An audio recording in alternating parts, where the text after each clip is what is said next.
White sugar. The story of white sugar goes back about 8,000 years and starts with the sugarcane, a giant tropical grass native to Southeast Asia. People didn't have sugar like we do today, so they just chewed the stalks to get the sweet juice for quick energy. Over time, traders carried sugarcane across Southeast Asia, and it eventually spread to places like India and China, where better varieties were developed. Around 350 BC, soldiers of Alexander the Great came across sugarcane in India and described it as the plant that made honey without bees. But the real breakthrough came later during the Gupta dynasty in India, when people figured out how to boil the juice into solid crystals. Early sugar looked more like rough gravel than today's clean white crystals, and even the word for sugar comes from a Sanskrit word meaning grit. By the time sugar made it to Europe through the Arab trade routes in the Middle Ages, it was considered a luxury spice, stored in locked cabinets and used in tiny amounts by the wealthy to show off. A single loaf of sugar could cost more than a day's wages for a laborer.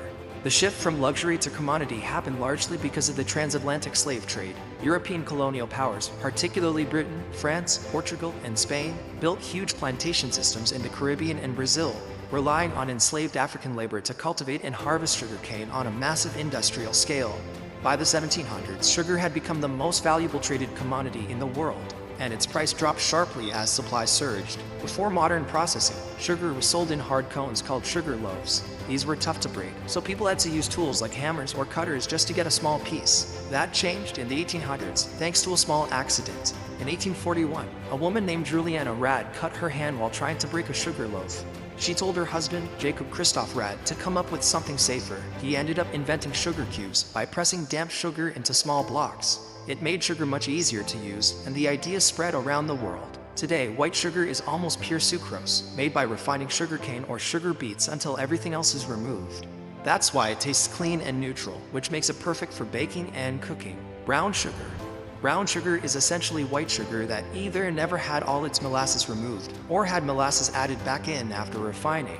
Most commercial brown sugar sold in supermarkets today is refined white sugar with a controlled amount of molasses syrup stirred back in. The more artisanal or less processed versions are partially refined, meaning some of the natural molasses was left behind during production.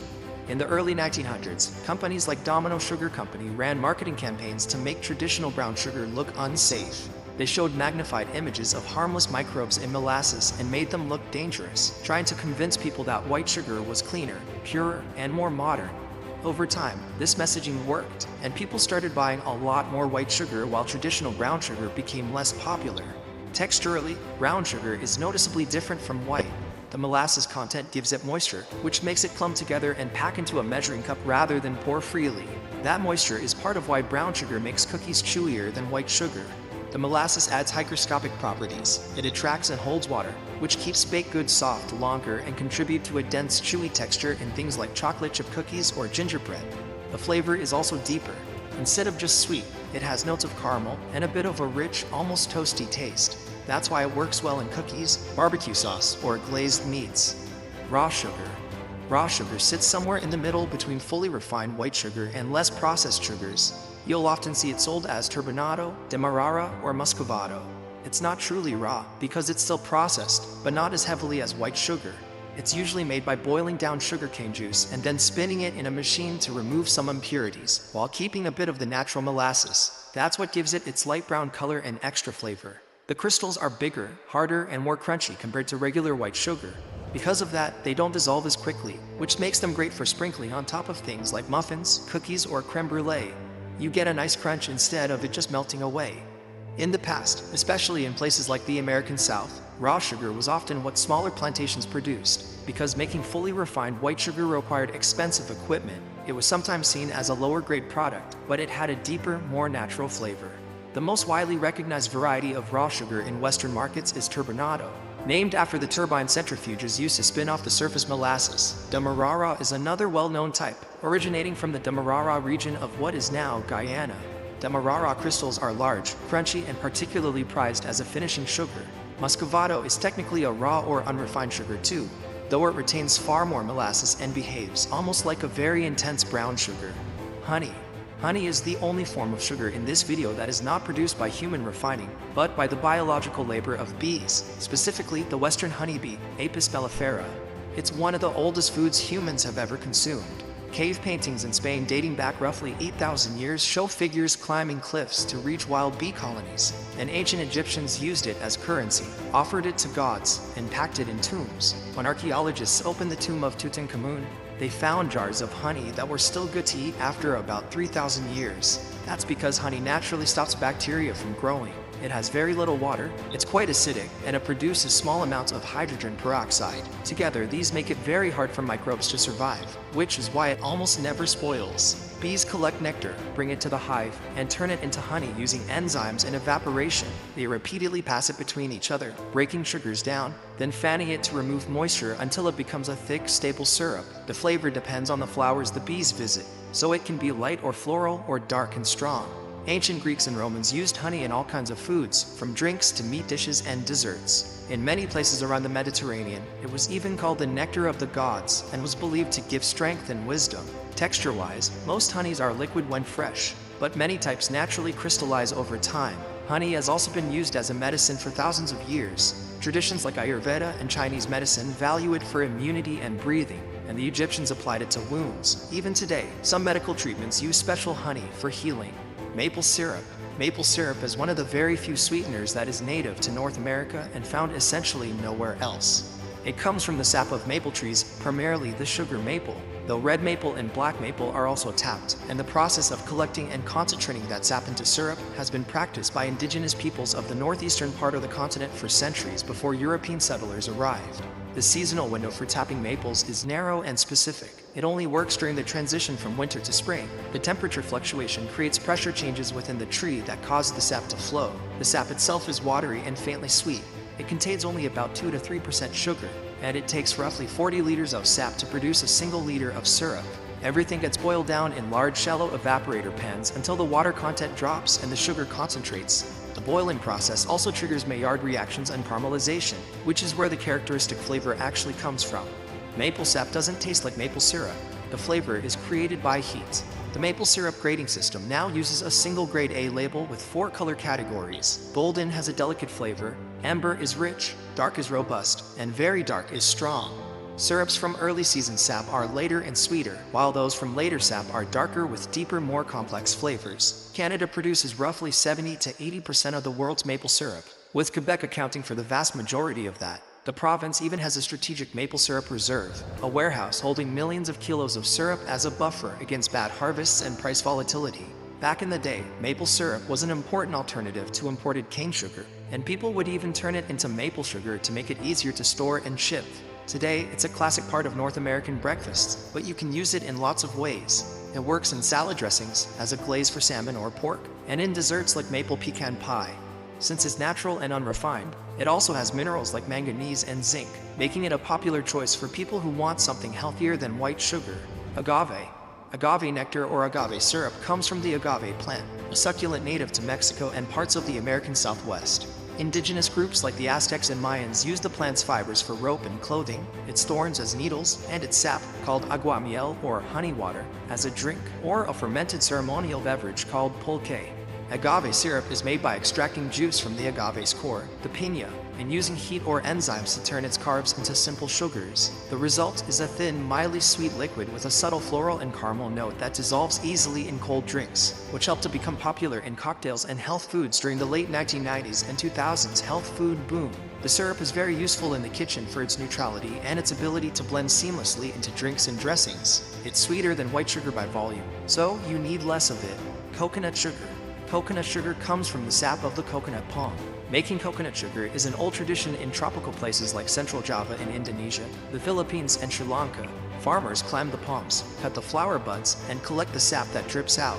That nectar is then boiled down until most of the liquid evaporates, and the remaining solids are dried into granules or solid blocks. The process is labor-intensive and almost entirely traditional, with most production happening in small-scale operations across Southeast Asia. The final sugar is unrefined, golden brown, and a bit softer and crumblier than regular white sugar.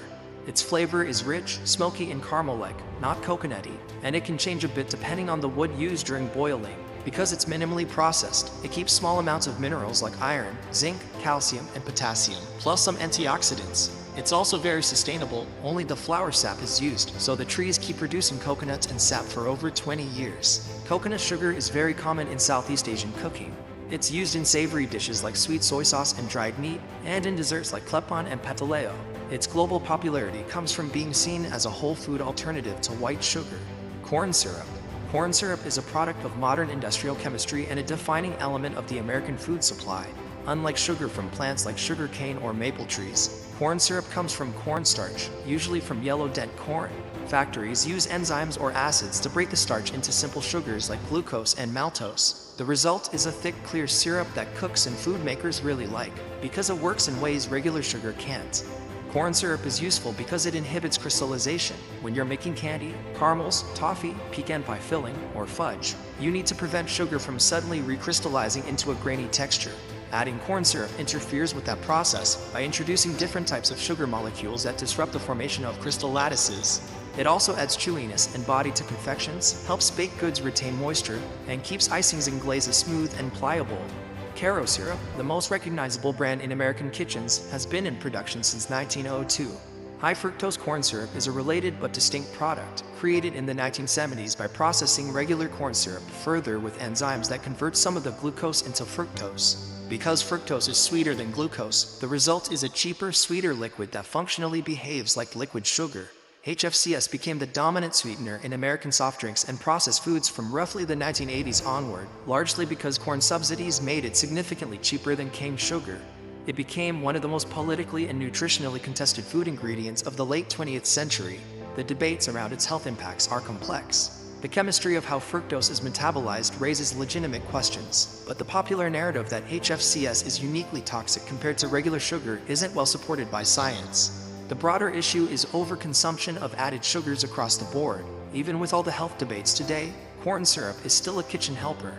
Its texture and stability are things other sweeteners can't easily replace. Molasses. Molasses is what gets left behind after sugar has been extracted from sugarcane juice. When the cane is crushed, the juice is boiled and spun into centrifuges to pull out the sucrose crystals. Whatever remains after that spinning process is molasses, a dark viscous liquid full of residual sugars that couldn't be crystallized out, along with a concentrated payload of minerals, trace compounds, and flavor molecules that the refining process removes from white sugar. The quality and intensity of molasses depends on how many extraction passes the cane has gone through. First extraction produces light molasses, which retains more natural sweetness and has a relatively mild, almost caramel-like character. Second extraction yields dark molasses, significantly more bitter and complex. The third pass produces blackstrap molasses, the darkest, thickest, most intensely flavored of the three, with a robust bitterness and an almost medicinal depth. Historically, molasses played an enormous role in the Atlantic economy. In colonial America, it was used to produce rum. Sugarcane molasses were shipped to New England distilleries, converted into rum, and traded back across the Atlantic in the infamous triangular trade. The British Molasses Act of 1733 and the Sugar Act of 1764, which taxed colonial imports of foreign molasses, were among the early economic grievances that contributed to the revolutionary tensions in the American colonies. In culinary terms, molasses is foundational to Boston baked beans, gingerbread, chouflé pie, and barbecue sauces across the American South. In the Great Molasses Flood of 1919 in Boston, a huge tank holding 2.3 million gallons of molasses was burst on a warm January day. The sticky wave, around 15 to 25 feet high, slammed through streets at 35 miles per hour, destroying buildings and even knocking a train off its tracks. 21 people died and 150 were hurt, and it took weeks to clean up. This disaster led to new laws making engineers and architects officially responsible for their building plans. Because molasses concentrates the minerals naturally present in sugarcane, blackstrap molasses in particular is a surprisingly solid source of iron, calcium, potassium, and magnesium. It's not a healthy food in the conventional sense, but it's the one sweetener where the mineral content is actually meaningful enough to notice. Date sugar. Date sugar is different from most sweeteners because it's not a syrup or refined sugar. It's made by drying whole dates and grinding them into a powder that looks like brown sugar. Since nothing is taken out, it keeps all the fiber, vitamins, and minerals from the fruit, like potassium, magnesium, iron, and B vitamins. The fiber also makes it healthier than regular sugar for many people because it's absorbed more slowly and has a lower effect on blood sugar. Dates themselves have been grown in the Middle East and North Africa for at least 6,000 years. Called the bread of the desert, they were so packed with nutrients that travelers could survive for weeks on just dates and water. They're extraordinarily calorie-dense, naturally resistant to spoilage, and can be transformed into pastes, syrups, and other forms with minimal processing. Date syrup and date paste are both common in Middle Eastern and North African cooking to this day. The powdered date sugar sold in Western health food markets is relatively recent, but it builds on that same tradition of dates as a sweetener. Date sugar carries the aromatic richness of the fruit itself, warm, caramel-like, faintly floral, with a subtle nuttiness and hints of vanilla. The biggest difference in cooking is how date sugar behaves. It doesn't dissolve in drinks like coffee or tea, so you'll get a bit of grit at the bottom. It also doesn't melt or caramelize like regular sugar, so it's not good for hard candies or smooth caramel. But it's great as a replacement for brown sugar in baked goods like muffins, cookies, and pancakes. Its rich taste and moisture-absorbing properties really help bake treats. Bakers usually reduce other dry ingredients by about 25% when using date sugar because it soaks up moisture. Malt syrup. Malt syrup, also called barley malt syrup, is a sweetener that's used in both baking and brewing. It's made by soaking barley grains so they start to sprout, then drying them to stop growth. Sprouting turns the grain starches into a sugar called maltose, making a thick, dark syrup. The flavor is grainy and earthy, with a toasty depth and a sweetness that's noticeably milder and more complex than cane sugar. Malt has been intertwined with human food culture for at least 5,000 years, primarily through brewing. Malted barley is the backbone of beer production, and the techniques developed for brewing carried over naturally into baking and sweetening. Malted barley extract was widely used as a sweetener in bread-making cultures long before refined cane sugar became widely accessible. In many Northern European traditions, malt syrup was a standard baking ingredient. Barley malt syrup in particular is still used in bagel production, both in the dough itself and in the boiling water that gives bagels their characteristic crust and chew.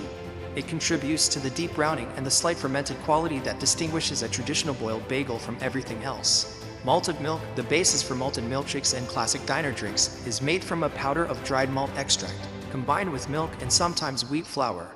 Wheat malt syrup tends to be lighter in color and milder in flavor than barley malt. Rice malt syrup is made from fermented cooked rice and has a gentler, more neutral profile than barley malt, which is why it shows up frequently in natural and organic food products as an alternative to corn syrup. Jaggery. Jaggery is one of the oldest unrefined sweeteners still used today. It's made by boiling sugarcane juice or palm sap until the liquid reduces into a thick paste, which is then poured into molds and allowed to cool and solidify. Nothing gets removed or processed out, so it keeps a lot of flavor and minerals that regular sugar doesn't have.